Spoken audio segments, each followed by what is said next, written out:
Hello guys, welcome to my new vlog. તો આ છે હોટલ જ્યાં અમે રોકાણા હતા. આજે એને આપણે ગુડ બાય કહી દીધું છે. ત્યાંથી નીકળીને આપણે ગયા છીએ ફર્સ્ટ ડેસ્ટિનેશન. ત્યાં જઈને પહેલાં મેગી ખાધી હતી. એ જગ્યાએ આપણે જવાનું છે, ત્યાં ટેક્સી જ જાય છે. ત્યાં આપણી બાઇક જતું નથી કે આપણે ચાલીને પણ નથી જઈ શકતા, કારણ કે તે એ એરિયો છે ને એ એરફોર્સના અંડરમાં આવે છે. તો આપણે જો એરફોર્સમાં સિક્યુરિટી ચેકઅપ થઈ ગયું છે ગાડીનું. ટિકિટ લઈ લીધી છે આપણે. તો તમને ટિકિટ નજીકથી બતાવી દઉં છું. આ છે, જોઈ લો ટિકિટ. જો ગાડી છે ને એરફોર્સના એરિયામાંથી નીકળે છે, એમનો કેમ્પ છે આ. તો અમે એમાંથી નીકળી રહ્યા હતા. તમને બતાવી દઉં છું બહારનું વાતાવરણ, કેટલું મસ્ત વાતાવરણ છે અહીંનું. આપણે જઈ રહ્યા છીએ શિલોંગ વ્યૂ પોઈન્ટ જોવા માટે. તો તમને દૂરથી દેખાઈ દીધો તો આઈ લવ શિલોંગ પીક.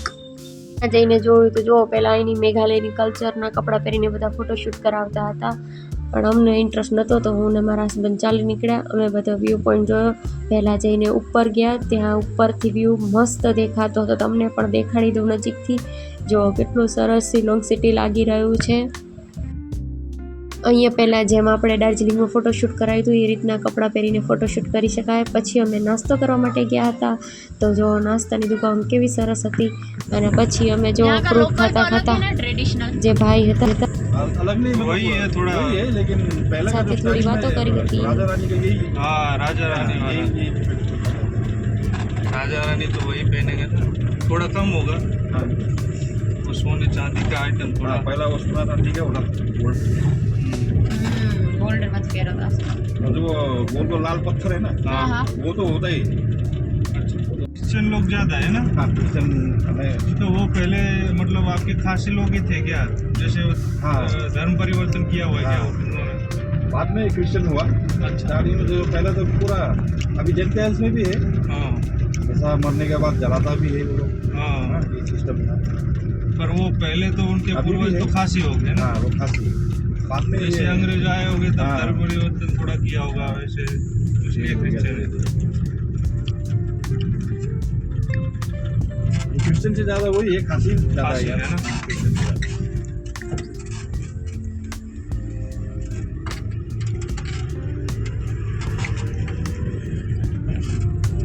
ત્યાંથી અમે નીકળી ગયા છીએ અમારી નેક્સ્ટ ડેસ્ટિનેશન માટે. તો જો અમે જ્યાં જઈ રહ્યા છીએ ત્યાં અમે જતાં પહેલાં ટ્રાફિક નડ્યું હતું. તમે જોઈ શકો છો અહીંના કાર ચાલક બહુ ડિસિપ્લિનમાં કાર ચલાવે છે. તો આ આવી ગયો છે, અમે નેક્સ્ટ ડેસ્ટિનેશન પર જવાના છે. એ રાઇનો મ્યુઝિયમ એક હેરિટેજ મ્યુઝિયમ છે, જ્યાં બધું આપણે જોવાનું છે કે શું માહિતી છે અંદર. તો અમે એન્ટ્રી થઈ ગયા છીએ. અહીંયા કોઈ ટિકિટ કે પૈસા લાગતા નથી. તો તમે પણ વિઝિટ જરૂરથી કરજો. અહીંયા એન્ટ્રીમાં જ આ રીતનું એક બોર્ડ છે, એ આસામ રાઇફલ વિશેની માહિતી આપે છે તમને. તો આ છે આસામ રાઇફલના શહીદ, જેની વિશે માહિતી લખી છે, પણ તમે પણ વાંચી લેજો. હું ને મારા હસબન્ડ જો અંદર ચાલી નીકળ્યા છે. રાઇનોનું નિશાન આઈ થિંક આસામ રાઇફલના કારણે જ રાઇનો મ્યુઝિયમ કીધું હશે. તો આપણે અંદર ગયા હતા. અંદર વિડીયો કે ફોટો અલાઉડ નહોતા, તો પણ અમે સાનામાના વિડીયો બનાવ્યા હતા. તો જો આ છે બધા આસામ રાઇફલના શહીદ સૈનિકો. એ અહીંયા બધી આસામ રાઇફલની જ હિસ્ટ્રી લખેલી છે. જો આ ઇન્ડિયા પાકિસ્તાન વચ્ચે આપણે જે સાઇન કરી હતી એ છે, વોર પછીની બધી માહિતી આર્મી વિશેની જ લખેલી હતી. આ છે બધા ગોરખા બટાલિયનના ગોરખા રેજિમેન્ટના બધા જાબાઝ સૈનિકો. આ જૂની ગન હતી જે વોર વેપન ગણાય છે. પછી રેડ કલરનું જે મશીન દેખાણું હતું એ પાકિસ્તાનથી આવેલું હતું. પછી આ આવી ગઈ છે રવિન્દ્રનાથ ટાગોર હવેલી, જ્યાં અંદર જવા એવું હતું નહીં, તો અમે બહારથી જોઈને નીકળી પડ્યા હતા. પછી આવી ગયા છીએ શિલોંગ મ્યુઝિયમ જોવા માટે.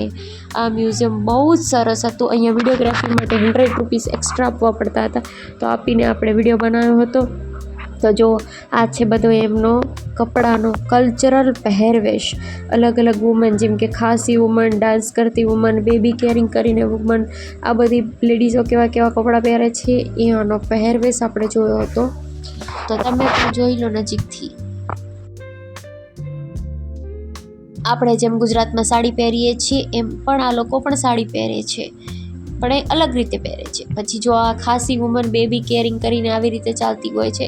આ એકચ્યુઅલીમાં મારા તમે આગળના વ્લોગમાં જોશો તો દેખાડ્યું હશે આઈ થિંક મેં કે આવી રીતના એ દુપટ્ટો બાંધે છે અને અંદર બેબી રાખે છે. પછી જો આ જ્યારે ફિલ્ડમાં એટલે કે ખેતરમાં જાય ત્યારે આવી રીતે ટોકરી બાંધીને એ લોકો જાય છે, જે આસામમાં, મેઘાલયમાં, નોર્થ ઇસ્ટમાં કોમન વસ્તુ છે આ રીતની.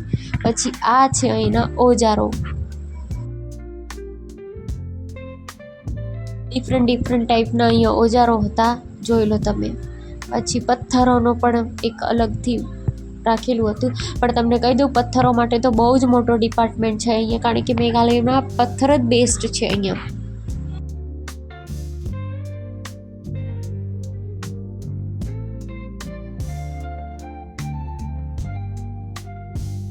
પછી અમે આવી ગયા નેક્સ્ટ સાઈડ, તો આ છે અલગ અલગ વાંસમાંથી અને લાકડામાંથી બનાવેલી વસ્તુ. જો આ લોકો આવી રીતે બનાવતા હોય, અમે રિયાલિટીમાં પણ જોયું છે અહીંયા બજારમાં જ્યારે અમે નીકળતા હતા ખેતરમાં વચ્ચેથી, તો આ લોકો બનાવતા હતા આવી રીતનું. તો આ બધી વાંસની બનાવટ છે.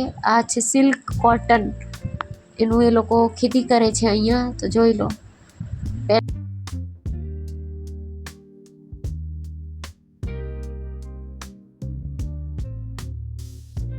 જ્યારે આપણે રૂબરૂ બધું જોતા હોય લાઈવ, એવું જ આપણને લાગે છે, લાગતું નથી કે આ પૂતળાઓ છે. પછી છે આ છે ખાસી લોકોનો ડાન્સ, જે મેરેજમાં કરે છે. પછી આ એક એમની રમત છે, એ તમને હું નજીકથી બતાવીશ. આ જે બિંબ દેખાય છે ને એ હું તમને મોટા દેખાઈશ.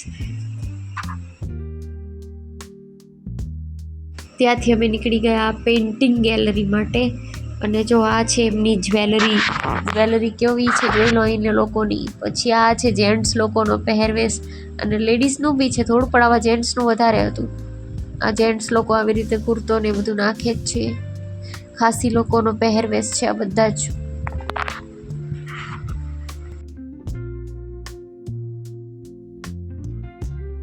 અહીંયા હમણાં તમે જોયું ને લોકો ફોટોશૂટ કરાવતા હતા, તો આ છે રાજા રાણીનો પહેરવેશ. અહીંયાના રાજા રાણી આ રીતના કપડાં પહેરે છે. પછી આ જ્વેલરી એની ઉપર પહેરવાની હોય છે. તો આ પેઇન્ટિંગ ગેલેરી આપણે બાકી હતી, તો આ બધી પેઇન્ટિંગ ગેલેરી પણ આપણે જોઈ હતી.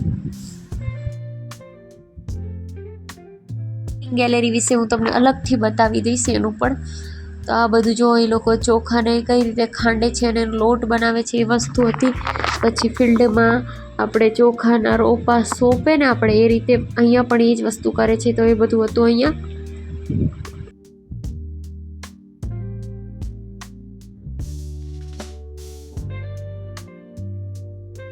જો પાછું ચોખાવાળું આવ્યું કે ચોખાના ધાનને કૂટે છે, એ વસ્તુ આપણે કહી શકીએ.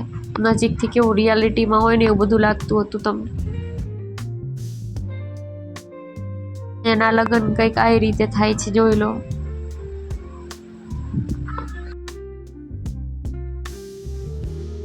તો જોઈ લો ફરીથી ફિલ્ડનું એક આવી ગયું છે.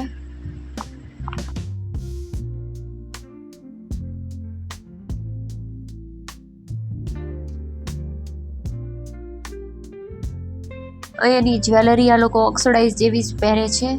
પછી હું ને મારા હસબન્ડે થોડો સાથે વિડીયોઝ અને ફોટોઝ લીધા હતા, તો તમે પણ જોઈ લો. પછી જો મારા હસબન્ડ મને વિડીયોમાં બતાવવાનું છે કે આપણે શું છે, તો આ છે તાંબાના વાસણો, એ તો આપણે જોયેલા જ છે. પણ અહીંના ખાસ વસ્તુ છે માટીના વાસણો. કેટલા સરસ માટીના વાસણો છે, જોઈ લો તમે.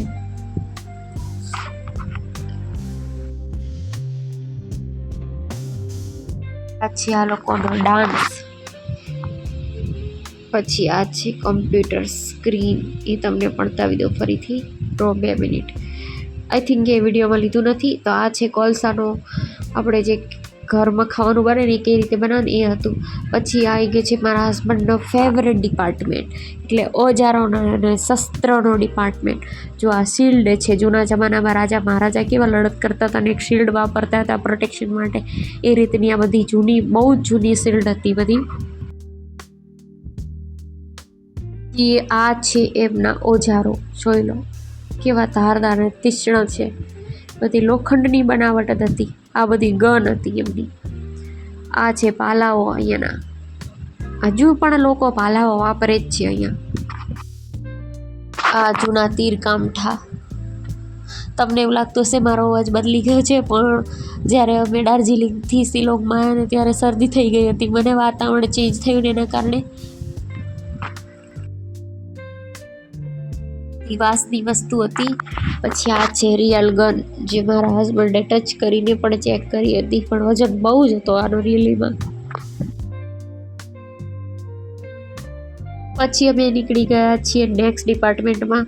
તો આ બધો પેઇન્ટિંગ ગેલેરી છે. મેં તમને કીધું હતું ને કે હું તમને અલગથી પેઇન્ટિંગ ગેલેરી બતાવી દઈશ. તો આ છે પેઇન્ટિંગ ગેલેરી. જો અમારા હસબન્ડ આગળ જઈ રહ્યા છે, હું એમની પાછળ જતી હતી. આ છે બધી રાણી લોર્ડ્સ બધા.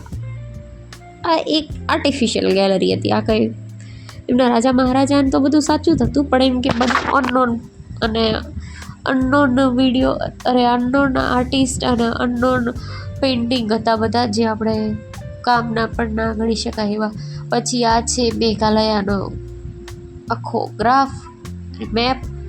આ છે એમના ઢોલકા તબલા, એ તો બધું કોમન જ હોય છે આપણી જેમ.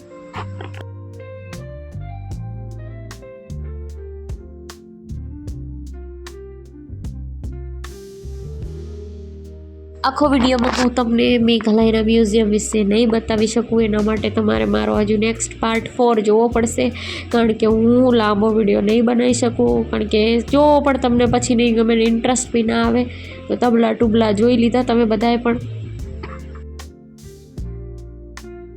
તો જેને ચેનલને સબસ્ક્રાઈબ ના કરી હોય લાઈક શેર અને સબસ્ક્રાઈબ કરી દેજો. અને નેક્સ્ટ પાર્ટ હું કાલે મૂકી દઈશ, તમે નેક્સ્ટ પાર્ટ કાલે જોઈ લેજો. બાય બાય, જય માતાજી. અને જેટલો પણ વ્લોગ હજુ આગળ બાકી છે એ પણ તમે જોઈ લેજો.